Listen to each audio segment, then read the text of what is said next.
മറ്റൊരു വാർത്തയിലേക്ക് പോകാം. കട്ടൻ ചായയിൽ വിഷം കലർത്തി കൊല്ലാൻ ശ്രമിച്ച കേസിൽ യുവാവ് അറസ്റ്റിലായിരിക്കുന്നു. മലപ്പുറം വണ്ടൂർ കളപ്പാട്ടുകുന്ന് സ്വദേശി അജയ്യാണ് വണ്ടൂർ പോലീസ് അറസ്റ്റ് ചെയ്തത്. മുൻ വൈരാഗ്യമാണ് കൊലപാതക ശ്രമത്തിന് കാരണം.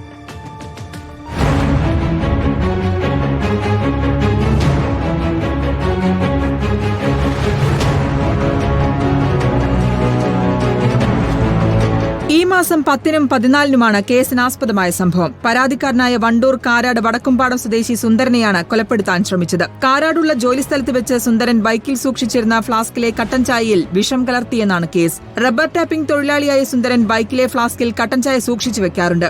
ഇതിൽ 2 ദിവസങ്ങളിലായാണ് വിഷം കലർത്തിയിരുന്നത്.